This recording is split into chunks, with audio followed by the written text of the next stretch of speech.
and welcome. I'm Dr. Himanshu Mathur, Assistant Professor, Department of Physiotherapy, Jaipur National University. Today I'm here to talk about the movement science. It's all about the movement. Movement for me is a unit of life, basic unit of life. Although people say cell and different functions are the basic unit of life. But for me, movement is the basic unit of life. Because until and unless movement is there in your body, you are called human beings. But as soon as you lose movement, you are called body. And I should not be a little more dark about that, but you are called dead body. So I'll be talking about the movement science today, the factors causing movements, the physics behind the movement, the levers, the torques, and everything like that. So the movement is inevitable part of the life, and it is the most important part of the moving human body. And trust me that today, whatever I'll be telling you, that would change the concept of your thinking. Think wide, open the doors of your mind, and stay tuned with me. Tighten your seat belts. I'll be giving you a roller coaster ride today. So, moving on today, we'll be talking a little about levers. Now, you must be thinking about, you must have heard about, and you must have studied in your previous classes of 12th standard in physics that what is lever? Lever is simply being a rigid bar which is pivoted at one point. Pivoted means it is being struck at one point. It is fixed from one point. एक जगह से fixed है वो. एक जगह से fixed है तो it has property to move from the other side. Suppose I have a pen here in my pocket. It is a rigid bar and I fix it from here. If I fix it from here, it has property to move from both the sides, right? If I'm applying a force, so it has property to move from the sides. So this becomes a lever. Alright, lever is present everywhere within the human life. So it is present inside the body also. Every joint which is responsible to cause movement is a lever. Alright, so lever going forward is consisting of basically three parts. The first part going there to be the fulcrum. Fulcrum is the point where do we pivot. मान लीजिए एक लकड़ी है, एक लकड़ी की rod है, वहां पे बीच में एक कील लगा दी, तो वो जो कील है, that becomes your fulcrum. That is the point of pivoting. So it is free with both the ends of the rod to move, right? This is the wooden rod. I have pivoted a nail into it and it is free to move on both the sides. So it becomes a lever. So the point of pivoting it becomes the fulcrum. And the area, the side from which I am pulling it or pushing it or applying any force of it, that becomes your effort. That is denoted by the mark E. The fulcrum is denoted by the mark F. And the area, the part and the zone which is restricting the movement or applying an external force which is opposite in direction to the effort, that becomes your load, external load or resistance. You can call it anything like that. Be a little easier example. एक आसान उदाहरण देते हैं, example देते हैं. मान लो आप किसी क्लब के बाहर खड़े हो, राइट? आप हो एफर्ट जो क्लब के अंदर जाना चाहते हो. क्लब का दरवाजा है फुलक्रम और क्लब के बाहर जो आदमी खड़ा है, बाउंसर जो आपको अंदर नहीं जाने दे रहा है, दैट इज योर लोड. तो आपको मूवमेंट कॉज करने के लिए अंदर जाना पड़ेगा, रेजिस्टेंस को ओवरकम करना पड़ेगा. यानी कि बाउंसर को जब तक हटाओगे नहीं तब तक अंदर जाओगे नहीं. तो मुझे मूवमेंट कॉज करने के लिए I'll have to overcome the external load or resistance. So in any case, to cause the movement from the muscle force, you have to increase your effort. Okay. Now coming on to the basics of the lever. Let me share a small diagram with you. So here's the diagram of the basic concept of lever. This is the basic, framework of the lever. Alright, so it has a fulcrum in between, it has a load or the external load on one side, it has a force or effort on the other side. Right, so if I have to cause movement at a joint, Okay, before I move any further, let me give you an example from the human body. You know, every joint, there are a lot of joints inside the body, and every joint is capable of movement.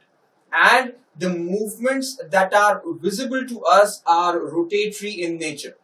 And the movements which are rotatory in nature are being recorded as degrees. That means we are doing angular motion.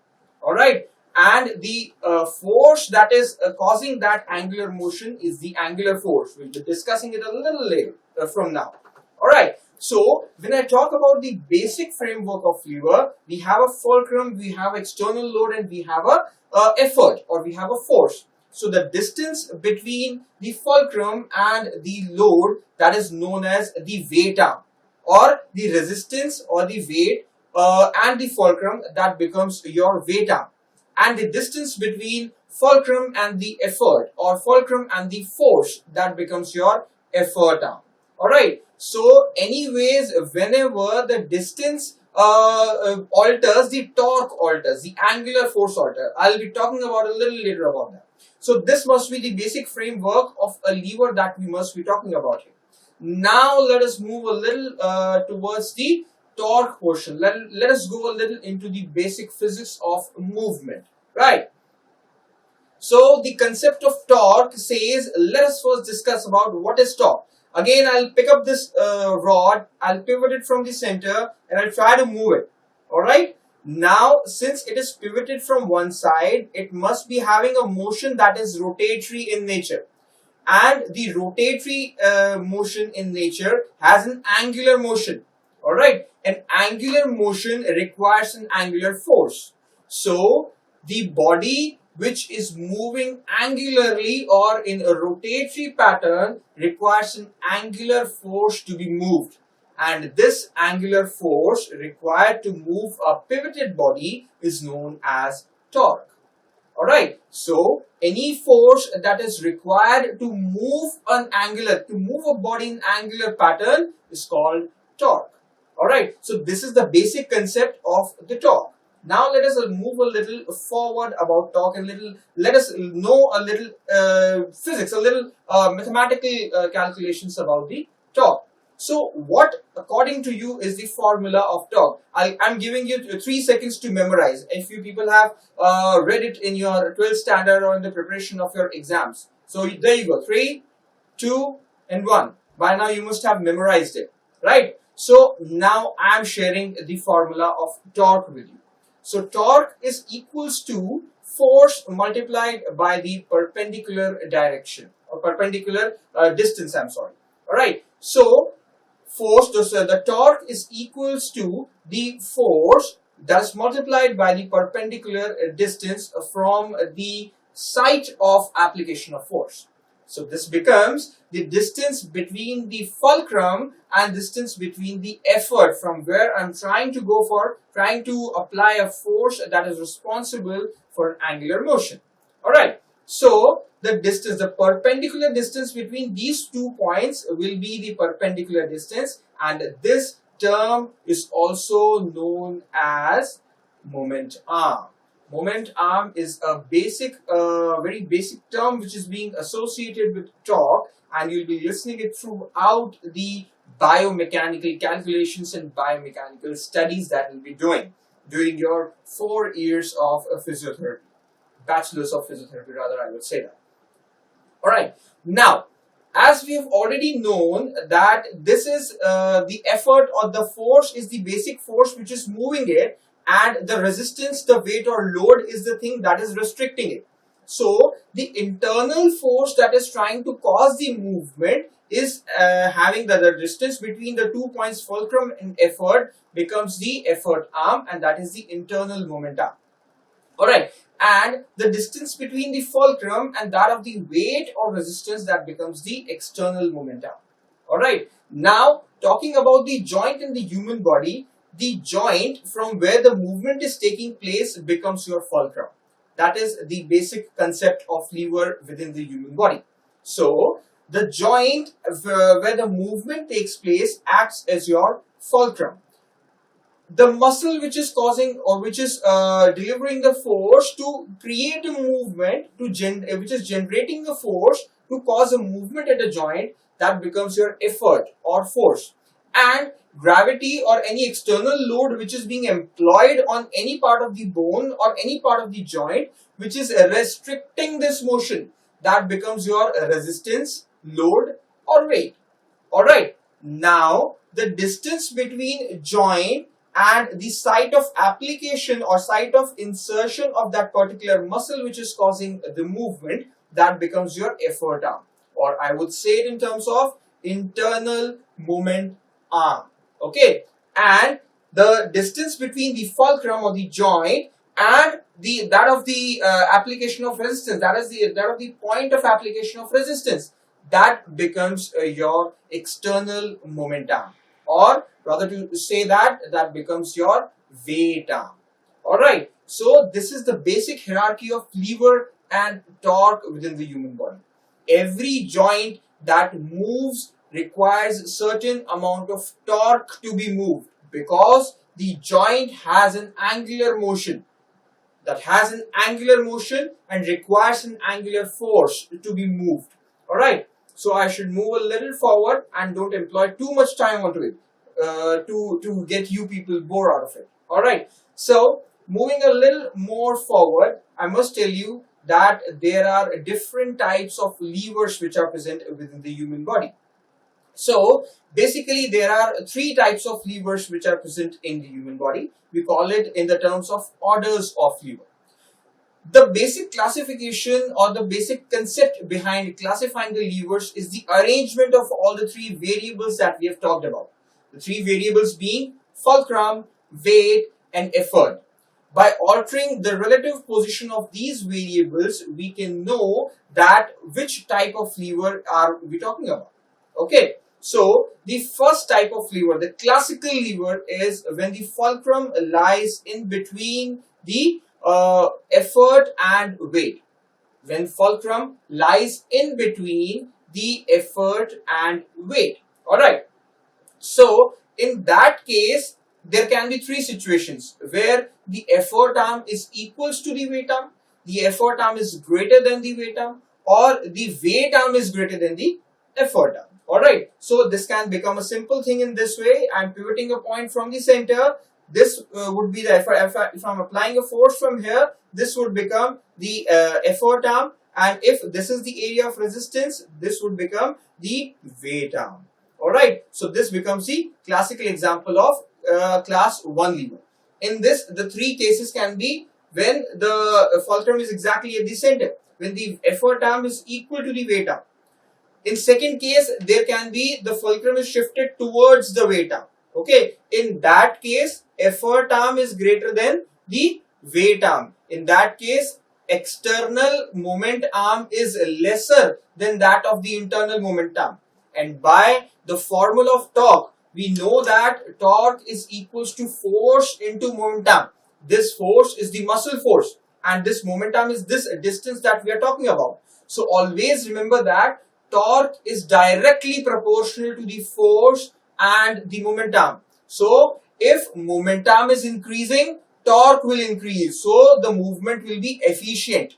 And if the force is increasing, then also the torque is increasing. So if you either if you apply greater force or you increase the momentum, the torque will always increase. So for in the cases to make the efficiency or to increase the efficiency of a movement, the effort arm must be greater than the weight arm. So the movement will be done effortlessly. Okay, that will be done with lesser power, lesser force of contraction also, right? We can generate greater torque of that particular movement. Okay, so the second case was when the fulcrum was shifted towards the weight or towards the resistance, where the effort arm was greater and the weight arm was smaller.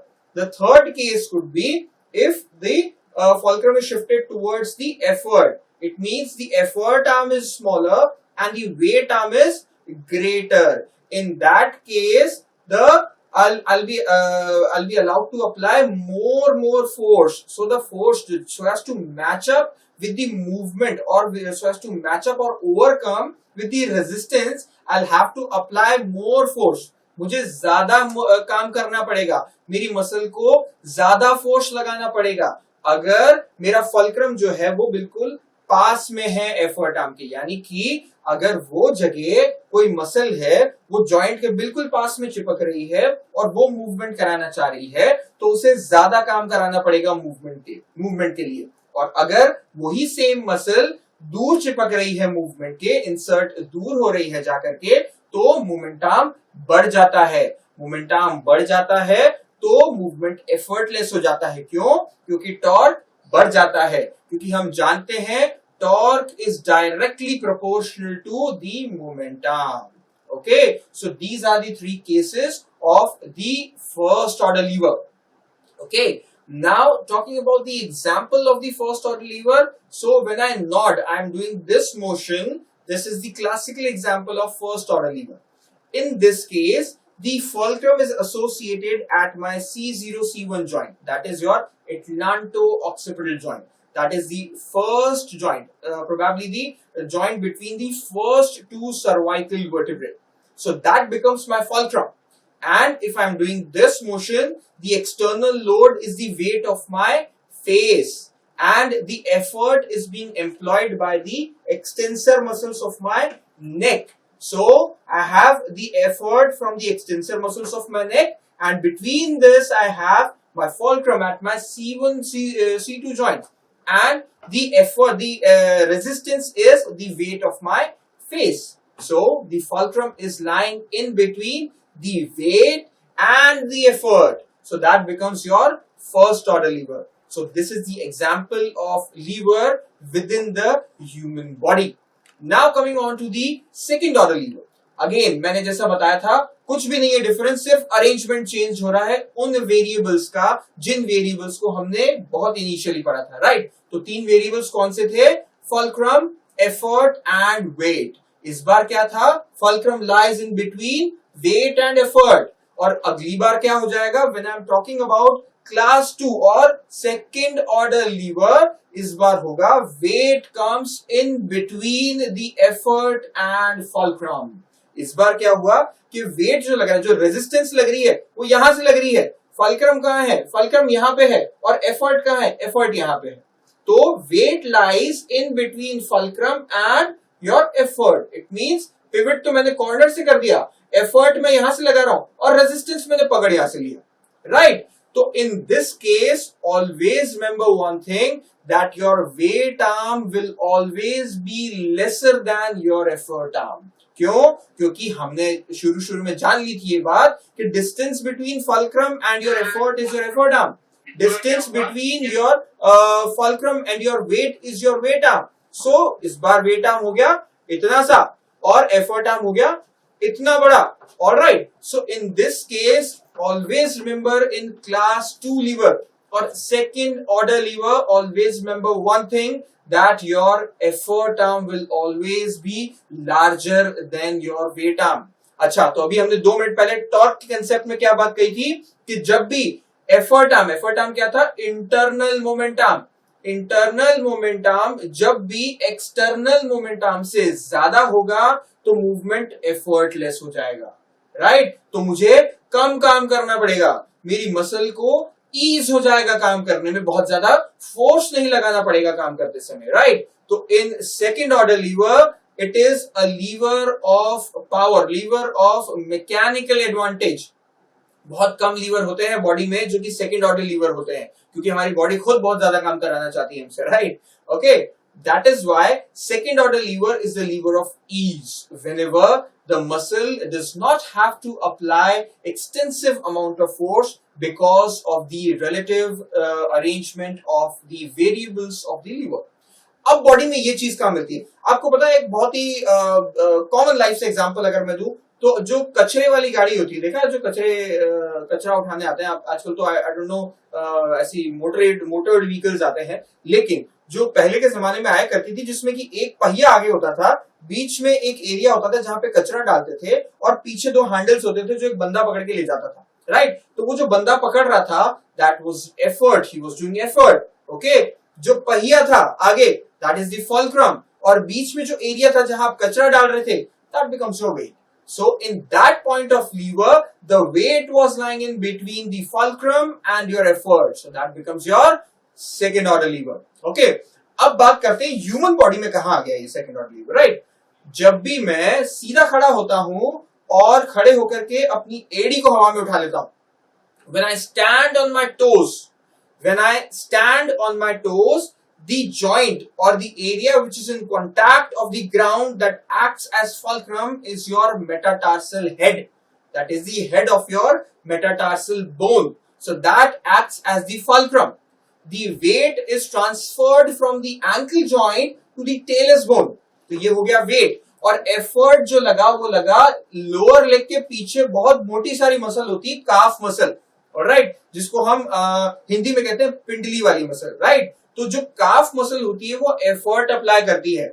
जो wait होता है, जो body weight है, वो transfer होता है ankle joint से talus bone की तरफ, and the fulcrum is at the metatarsal heads. So in this case, very classically, the weight lies in between the fulcrum and your effort. So that becomes your second order joint, second order lever, I am sorry. Coming on to the last portion of my lecture, that is the third order lever. Third order lever में again क्या हुआ? Arrangement of variables हम लोगों ने change कर दिया. पिछली बार हमने सबसे पहले हमने क्या किया था? Fulcrum in between effort and weight. Second order lever में weight in between fulcrum and effort. Third order lever में हमने effort को पकड़ा और बीच में डाल दिया. और sides में क्या आ गए? Fulcrum and weight. Again ये रहा आपका लीवर. इस बार जो फुलक्रम था, फुलक्रम इधर का इधर रहा. हम रेजिस्टेंस कहां से लगा रहे हैं? मैं रोक रहा हूं मूवमेंट को यहां से, और एफर्ट कहां से लगा रहा हूं? मैं बीच में से एफर्ट लगा रहा हूं. तो always remember, in this case effort arm will always be smaller than that of the weight arm. इसका मतलब the internal movement arm will always be lesser than the external movement arm. तो अगर movement मुझे cause करना है तो मुझे इस बार ज्यादा काम करना पड़ेगा, क्योंकि moment arm is directly proportional to torque. अगर इंटरनल मोमेंट आर्म कम है तो इंटरनल टॉर्क भी कम होगा, जो कि मसल सप्लाई कर रही है, जो कि हमारे जॉइंट पे से आ रहा है. और अगर एक्सटर्नल मोमेंट आर्म ज्यादा है तो एक्सटर्नल टॉर्क भी ज्यादा होगा.